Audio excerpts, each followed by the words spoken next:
ఓం శాంతి 11/9/2025 సాకార ఈశ్వరీయ మధుర మహావాక్యాలు. మధురమైన పిల్లలారా, మీరు మొత్తం ప్రపంచమంతటికీ సత్యమైన మిత్రులు. మీకు ఎవ్వరితోనూ శత్రుత్వం ఉండరాదు. ప్రశ్న: మీరు ఆత్మిక మిలిటరీ వంటి వారు. తండ్రి నుండి లభించిన ఏ ఆదేశాన్ని అమలులో ఉంచాలి? జవాబు: మీరు సదా బ్యాడ్జ్ ధరించి ఉండండి. ఎవరైనా ఇదేమిటి, మీరెవరు అని అడిగితే, మేము ఈ ప్రపంచంలోని కామాగ్నిని ఆర్పివేయు ఫైర్ బ్రిగేడ్, అగ్నిమాపక దళము అని చెప్పండి. ఈ సమయంలో ప్రపంచమంతటా కామాగ్ని వ్యాపించి ఉంది. దానిని ఆర్పివేసేందుకు మేమందరికీ ఇప్పుడు పవిత్రం అవ్వండి, దైవీ గుణాలు ధారణ చేస్తే మీ నావ ఆవలి తీరానికి చేరుతుంది అనే సందేశాన్ని ఇస్తున్నాము అని చెప్పండి. ఓం శాంతి. మధురాతి మధురమైన ఆత్మిక పిల్లలు సహజ స్మృతిలో కూర్చొని ఉన్నారు. కొంతమందికి ఇది కష్టం అనిపిస్తుంది, చాలా తికమక పడతారు. మేము టైట్గా లేక కర్ర వలె చక్కగా కూర్చోవాలి, వంగకుండా అని అనుకుంటారు. తండ్రి అలాంటిది ఏమీ లేదు అని, ఎలాగైనా కూర్చోండి అని అంటున్నారు. కేవలం తండ్రిని మాత్రం స్మృతి చేయాలి. ఇందులో కష్టపడే మాట ఏదీ లేదు. హఠయోగులు అలా టైట్‌గా కూర్చుంటారు, కాలిపైన కాలు వేసుకుంటారు. ఇక్కడ తండ్రి సుఖంగా, విశ్రాంతిగా కూర్చోండి అని అంటున్నారు. తండ్రిని 84 జన్మల చక్రాన్ని స్మృతి చెయ్యండి. ఇది సహజమైన స్మృతి. లేస్తూ, కూర్చుంటూ బుద్ధిలో ఉండాలి. తండ్రి ప్రక్కన చిన్న పిల్లవాడు కూర్చున్నాడు అనుకోండి. అతడి బుద్ధిలో అతడి తల్లి, తండ్రులే గుర్తు ఉంటారు. మీరు కూడా పిల్లలే కదా! తండ్రిని స్మృతి చేయడం చాలా సులభం. మనం బాబా పిల్లలము. బాబా నుండే వారసత్వం తీసుకోవాలి. శరీర నిర్వహణ కొరకు భలే గృహస్థ వ్యవహారంలో ఉండండి. కేవలం బుద్ధి నుండి ఇతరుల స్మృతిని తీసేయండి. కొంతమంది హనుమంతుడిని, కొంతమంది మరొకరిని, కొంతమంది సాధువులు మొదలైన వారిని స్మృతి చేసేవారు. ఇప్పుడు ఆ స్మృతులన్నీ వదిలేయాలి. స్మృతి ఏమో అందరూ చేస్తారు కదా! పూజ చేసేందుకు పూజారి మందిరంలోకి వెళ్ళాల్సి వస్తుంది. ఇందులో ఎక్కడకు వెళ్ళాల్సిన అవసరం లేదు. ఎవరు కలిసినా వారికి తండ్రి అయిన నన్ను ఒక్కరిని స్మృతి చేయమని శివబాబా చెప్తున్నారు అని చెప్పండి. శివబాబా నిరాకారులు కనుక వారు తప్పకుండా సాకారంలోకి వచ్చి శరీరంలోకి నన్ను ఒక్కరినే స్మృతి చేయండి అని చెప్తున్నారు. నేను పతిత పావనుడను. ఇది రైట్ పదం కదా! బాబా అంటున్నారు, నన్ను స్మృతి చేయండి, మీరందరూ పతితులుగా ఉన్నారు. ఇది పతిత తమో ప్రధాన ప్రపంచం. అందువలన బాబా చెప్తున్నారు, ఏ దేహధారిని స్మృతి చేయకండి. ఇది మంచి మాటే కదా! ఏ గురువులు మొదలైన వారిని మహిమ చెయ్యరు. తండ్రి కేవలం ఒకే మాట చెప్తున్నారు, నన్ను స్మృతి చేస్తే మీ పాపాలు నశిస్తాయి. ఇది యోగ బలము లేక యోగాగ్ని. అనంతమైన తండ్రి సత్యమే చెప్తారు కదా! గీతా భగవానుడు నిరాకారుడు, కృష్ణుడు కాదు. భగవంతుడు చెప్తున్నారు, కేవలం నన్ను స్మృతి చేయండి, మరి ఏ ఉపాయము లేదు. పవిత్రంగా అయి వెళ్తే ఉన్నత పదవి పొందుతారు, లేకుంటే పదవి తగ్గిపోతుంది. మేము మీకు తండ్రి సందేశాన్ని ఇస్తున్నాము. నేను సందేశకుడను అని అర్థం చేయించుటకు ఏ కష్టము లేదు. మాతలు, అహల్యలు, కుబ్జలు కూడా ఉన్నత పదవిని పొందవచ్చు. అంటే రాయి లాంటి మనస్తత్వం ఉన్నవారు, కుంటివారు, గ్రుడ్డివారు, గూనివారు ఎవరైనా సరే. ఇక్కడ ఉన్న వారైనా, గృహస్థంలో ఉన్న వారైనా పొందవచ్చు. అంతేకాని ఇక్కడ నా దగ్గర ఉన్నవారు ఎక్కువగా స్మృతి చేయగలరు అని అనుకోకండి. బాబా అంటున్నారు, బయట ఉన్నవారు కూడా చాలా ఎక్కువగా స్మృతిలో ఉండవచ్చు. చాలా సేవ చేయగలరు. ఇచ్చటికి వచ్చి తండ్రి ద్వారా రిఫ్రెష్ అయి వెళ్తారు. ఆంతరికంలో వారికి ఎంత సంతోషం ఉండాలి. ఈ చీచీ ప్రపంచంలో ఇక చాలా కొద్ది రోజులే మిగిలి ఉన్నాయి. తర్వాత కృష్ణపురంలోకి వెళ్తారు. కృష్ణ మందిరాన్ని కూడా సుఖధామమని అంటారు. అందువలన పిల్లలకు అపారమైన సంతోషం ఉండాలి. మీరు బేహద్దు తండ్రి పిల్లలైనందున స్వర్గానికి మిమ్ములని యజమానులుగా చేశాను. మీరు కూడా బాబా 5,000 సంవత్సరాల క్రితం కూడా మేము మీతో కలుసుకున్నాము. మళ్ళీ కలుస్తాము అని అంటారు. ఇప్పుడు తండ్రిని స్మృతి చేసి మాయ పైన విజయం పొందాలి. ఇప్పుడు ఇక ఈ దుఃఖధామంలో ఉండరాదు. సుఖధామంలోకి, స్వర్గంలోకి వెళ్ళేందుకే మీరు చదువుచూ ఉన్నారు. అందరూ లెక్కాచారమంతా ముగించుకొని తిరిగి ఇంటికి వెళ్ళాలి. నేను వచ్చిందే నూతన ప్రపంచాన్ని స్థాపించేందుకు. మిగిలిన ఆత్మలన్నీ ముక్తిధామానికి వెళ్ళిపోతాయి. తండ్రి అంటున్నారు, నేను కాలులకు కాలుడను. అందరినీ శరీరం నుండి విడిపించి ఆత్మలన్నింటినీ తీసుకెళ్తాను. అందరూ మేము త్వరగా వెళ్ళిపోవాలి అని కూడా అంటారు. ఇక్కడ ఉండాల్సిన పని లేదు. ఇది పాత ప్రపంచం. పాత శరీరం. ఇప్పుడు తండ్రి అంటున్నారు, నేను అందరినీ తీసుకెళ్తాను. ఎవ్వరిని వదలను. మీరంతా నన్ను ఓ పతిత పావన రండి అని పిలిచారు. ఇలా నన్ను స్మృతి చేస్తూ ఉంటారు కానీ దాని అర్థం ఎవ్వరికీ తెలియదు. పతిత పావనాన్ని ఎంతో పట్టుదలతో భజన చేస్తూ, మహిమ చేస్తూ ఉంటారు. మళ్ళీ రఘుపతి, రాఘవ, రాజారాం అని కూడా అంటారు. అయితే శివబాబా రాజుగా అవ్వరు. రాజ్య పాలన చెయ్యరు. ఎవరిని రాజారాం అని అనడం తప్పు. ఎవరినైనా సరే. జపమాల తిప్పునప్పుడు రామ రామ అని అంటారు. అందులో భగవంతుడి స్మృతి కలుగుతుంది. శివబాబాను రాజారాం అని అనడం తప్పు. జపమాల తిప్పునప్పుడు రామ రామ అని అంటారు. అందులో భగవంతుడి స్మృతి కలుగుతుంది. భగవంతుడు అనగా శివుడు. మనుష్యులు అనేక పేర్లు పెట్టేశారు. కృష్ణుడికి కూడా శ్యామ్ సుందరుడు, వైకుంఠనాథుడు, వెన్న దొంగ మొదలైన పేర్లు ఎన్నో పెట్టారు. మీరిప్పుడు కృష్ణుడిని వెన్న దొంగ అని ఎందుకంటారు? పొరపాటున కూడా అనరు. భగవంతుడు ఒక్క నిరాకారుడు అని తెలుసుకున్నారు. దేహాన్ని ధరించిన వారెవ్వరినీ భగవంతుడు అని అనరాదు. బ్రహ్మ, విష్ణు, శంకరులను కూడా భగవంతుడని అనరాదు. మరి మానవులు స్వయాన్ని భగవంతుడని ఎలా చెప్పుకోగలరు?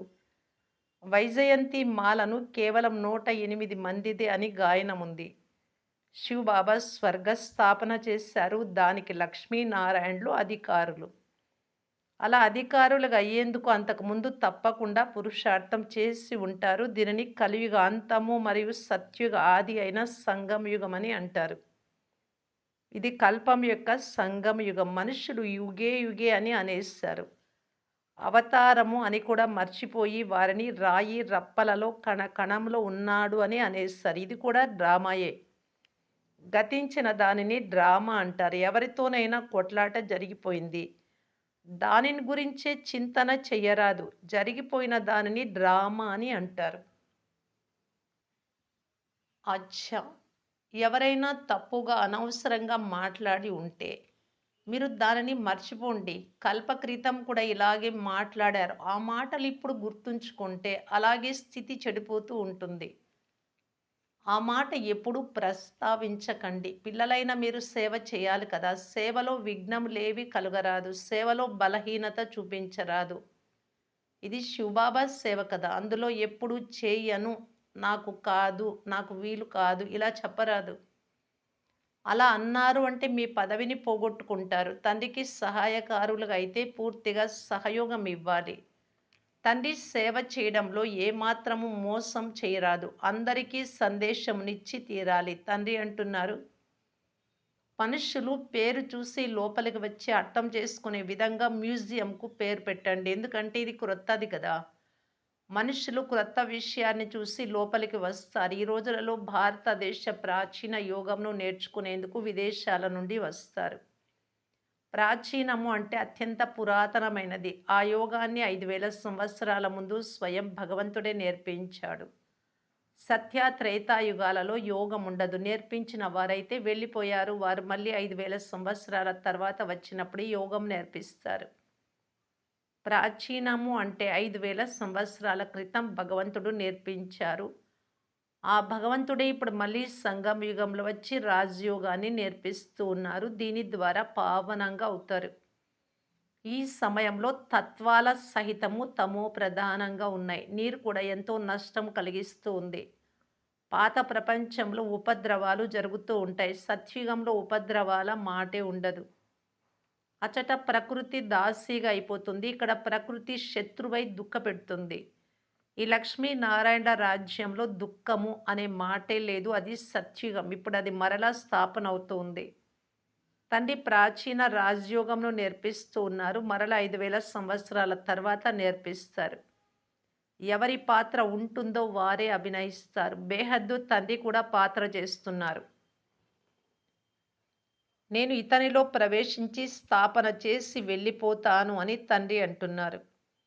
ఆహాకారాల తర్వాత మళ్ళీ జై జైకారాలు అవుతాయి. పాత ప్రపంచం సమాప్తం అవుతుంది. లక్ష్మీనారాయణల రాజ్యం ఉన్నప్పుడు పాత ప్రపంచం లేదు. ఇది 5000 సంవత్సరాల మాట. లక్షల సంవత్సరాలు ఉండే అవకాశం లేదు. కావున ఇతర అన్ని విషయాలను వదిలి తమ కళ్యాణం చేసుకునేందుకు ఈ సేవలో నిమగ్నం అవ్వండి.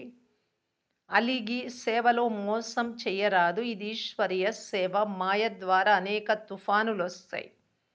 కానీ ఈశ్వరీయ సేవలో మోసం చేయరాదు. సేవ చేసేందుకు తండ్రి ఆదేశాలు ఇస్తూ ఉంటారు.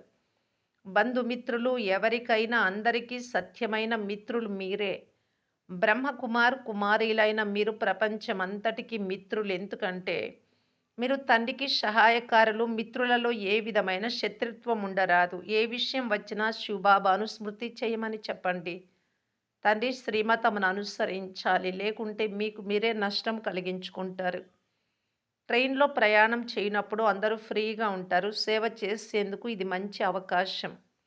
బ్యాడ్జ్ చాలా మంచి వస్తువు. ప్రతి ఒక్కరూ ధరించి ఉండాలి. మీరు ఎవరు అని ఎవరడిగినా మేము అగ్నిమాపక దళం వంటి వారమని చెప్పండి. అక్కడ అగ్నిని ఆర్పేందుకు అగ్నిమాపక దళం ఉన్నట్లు మేము కామాగ్నిని ఆర్పే వారమని చెప్పండి. ఈ సమయంలో అందరూ కామాగ్నిలో కాలిపోతూ ఉన్నారు. తండ్రి అంటున్నారు, కామం మహాశత్రువు. దీనిపై విజయం సాధించండి. తండ్రిని స్మృతి చేయండి. పవిత్రులుగా అవ్వండి. దైవీ గుణాలు ధారణ చేస్తే మీ నావ ఆవలి తీరానికి చేరుకుంటుంది. ఈ బ్యాడ్జ్ శ్రీమతానుసారం తయారు చేయబడింది. బ్యాడ్జిపై సేవ చేసే పిల్లలు చాలా కొద్ది మందే ఉన్నారు. బాబా మురళీలలో ఎంతో అర్థం చేయిస్తూ ఉంటారు. ప్రతి బీకే వద్ద ఈ బ్యాడ్జ్ ఉండాలి. ఎవరు లభించినా వారికి దీనిపై అర్థం చేయించాలి. వీరు మన తండ్రి. వీరిని స్మృతి చేయండి. మేము సాకార వ్యక్తిని మహిమ చేయము. సర్వుల సద్గతి దాత ఒక్క నిరాకార తండ్రి మాత్రమే. వారిని స్మృతి చెయ్యాలి. స్మృతి బలముతో మీ పాపాలు సమసిపోతాయి. తర్వాత అంతమతి సోగతి అవుతుంది. అంతిమ స్థితిని బట్టి మీ జన్మ ఉంటుంది. దుఃఖధామాన్ని వదిలి విష్ణుపురంలోకి వస్తారు. ఇది ఎంత గొప్ప సంతోషకరమైన వార్త. మీరు వారికి సాహిత్యం కూడా బుక్స్ కూడా ఇవ్వచ్చు. మీరు పేదవారైతే ఉచితంగా ఇవ్వగలము. ధనవంతులైతే ఖరీదు ఇవ్వాల్సిందే. ఎందుకంటే ఇలాంటివి చాలా ఎక్కువ సంఖ్యలో అచ్చు వేయించాలి. దీని ద్వారా ఫకీర్ నుండి విశ్వానికి యజమానులుగా అవుతారు. ఇలా చెప్పండి. జ్ఞానం లభిస్తూనే ఉంటుంది. ఏ ధర్మం వారికైనా. వారికి మీరు వాస్తవానికి ఆత్మలు. స్వయాన్ని ఆత్మగా భావించి తండ్రిని స్మృతి చేయమని చెప్పండి. ఇప్పుడు వినాశనం అతి సమీపంలో ఉంది. ప్రపంచం మార్పు చెందుతుంది. శివబాబాను స్మృతి చేస్తే విష్ణుపురంలోకి వచ్చేస్తారు. ఇది కోట్ల రూపాయలు విలువ గలది. మీకు ఇస్తున్నాం. బ్యాడ్జ్పై సర్వీస్ చేయాలి అని బాబా ఎంతగానో చెప్తున్నారు. కానీ బ్యాడ్జే ధరించరు. కొంతమంది సిగ్గుపడతారు. బ్రాహ్మణీలు పార్టీని తీసుకొని వచ్చినప్పుడు లేక వారు ఆఫీసు మొదలైన చోట్లకు ఒంటరిగా వెళ్ళినప్పుడు ఈ బ్యాడ్జ్ తప్పకుండా ధరించి ఉండాలి. దీనిపై ఎవరికి అర్థం చేయించినా వారు చాలా సంతోషిస్తారు. వారికి చెప్పండి, మేము ఒక్క తండ్రిని నమ్ముతాం. ఆ ఒక్కరే అందరికీ సుఖశాంతులనిచ్చేవారు కనుక వారిని స్మృతి చేయండి. పతితాత్మలు వారి వద్దకు వెళ్ళలేరు. ఇప్పుడు పాత ప్రపంచం పరివర్తన చెందుతూ ఉంది. ఈ విధంగా దారిలో సేవ చేస్తూ రావాలి. మీ పేరు ప్రసిద్ధి చెందుతుంది. బ్యాడ్జ్ పెట్టుకోని వారు, సేవ చేయని వారు సిగ్గుపడతారేమోనని బాబా భావిస్తారు. బ్యాడ్జ్, సీడీ చిత్రము, కల్పవృక్ష చిత్రము, త్రిమూర్తి చిత్రము మీ వెంట ఉండాలి. కూర్చొని ఒకరికొకరు తెలుపుకుంటూ ఉండండి. అది విని అందరూ వచ్చి చేరుతారు. ఇదేమిటి అని అడుగుతారు. శివబాబా వీరి ద్వారా నూతన ప్రపంచాన్ని స్థాపన చేస్తున్నారు అని వారికి తెలపండి.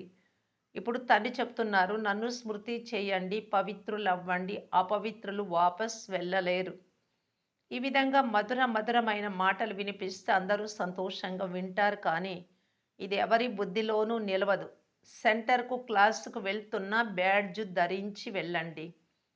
మిలిటరీ వాళ్ళకి కూడా బ్యాడ్జ్ ఉంటుంది. వారు ఎప్పుడైనా సిగ్గుపడతారా? మీరు కూడా ఆత్మిక మిలిటరీ కదా! తండ్రి ఆదేశం ఇస్తున్నారు. అమలులో ఎందుకుంచరు? బ్యాడ్జ్ ధరిస్తే మేము శివబాబా పిల్లలము అని శివబాబా స్మృతి కూడా కలుగుతుంది. రోజుకు సేవా కేంద్రాలు తెరుస్తూ ఉంటారు. ఎవరో ఒకరు వస్తూనే ఉంటారు. పలానా చోట మీ శాఖ అంటే మీ సెంటర్ లేదని కూడా చెప్తారు.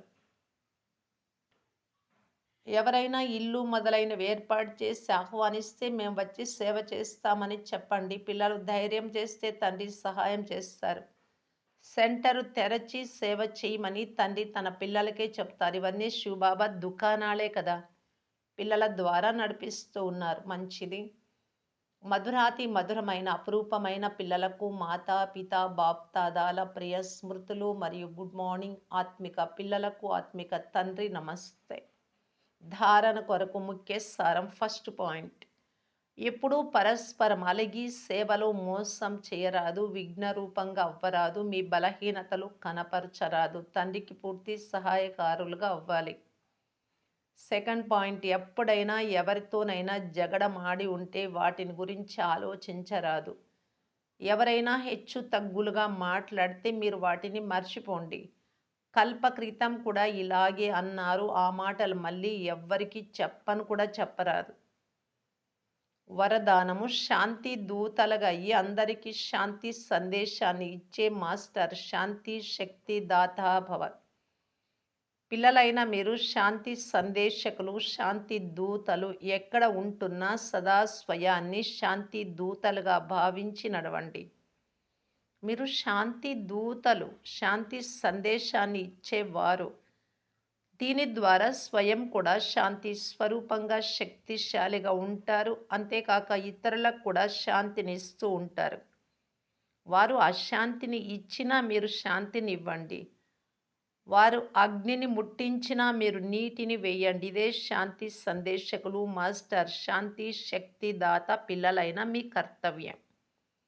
స్లోగన్, ఎలాగైతే శబ్దంలోకి రావడం సహజం అనిపిస్తుందో అలా శబ్దానికి దూరంగా వెళ్ళడం కూడా సహజంగా ఉండాలి.